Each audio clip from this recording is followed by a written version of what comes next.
சக்தி சமையலில் இன்றைக்கி நம்ம பார்க்க போகிறது ஒரு கல்யாண வீட்டு காரக்குழம்பு தான். இது எப்படி செய்யலான்னு பார்க்கலாம். அவங்க ஒரு கடாயில் எண்ணெய் ஊற்றி கொத்தமல்லி, முந்திரி, சின்ன வெங்காயம், காஞ்ச மிளகா, தேங்காய் துருவல், தக்காளி பழம், கருவேப்பிலை சேர்த்து வேர்க்கடலை வறுத்த வேர்க்கடலை சேர்த்து இதை நம்ம அரைச்சி எடுத்துக்க போகிறோம். ஒரு கடாயில் எண்ணெய் ஊற்றி சுண்டைக்காவை வறுத்து எடுத்துக்கலாம்.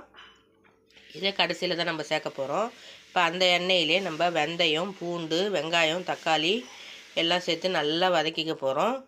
சின்ன வெங்காயம் சேர்த்திங்கன்னா தான் டேஸ்ட்டு சூப்பராக இருக்கும். இப்போ கருவேப்பிலை சேர்த்துட்டு மணத்தக்காளி விதையும் சேர்த்து நல்லா வதக்கி விட்டுடுங்க. இப்போ அரைச்ச பேஸ்ட் இது கூடவே கலந்து நல்லா கிண்டி விட்டுடுங்க. இப்போ நல்லா கொதித்து வரட்டும். அது கூட மஞ்சத்தூள், மிளகாத்தூள் எல்லாம் சேர்த்து நல்லா எண்ணெய் பிரிஞ்சு வர அளவுக்கு வதக்கிட்டு இதுக்கு தேவையான உப்பு, தண்ணி சேர்த்து நம்ம கொதிக்க விட்டு இறங்கினா சூப்பரான சுவையான குழம்பு ரெடி ஆகிடும். இது கூடவே ஒரு கட்டி வெல்லமும் சுண்டைக்காய் விதையும் சேர்த்தா சூப்பரான டேஸ்ட்டில் கல்யாண குழம்பு ரெடி ஆகிடும். வாங்க சாப்பிட்லாம். நன்றி.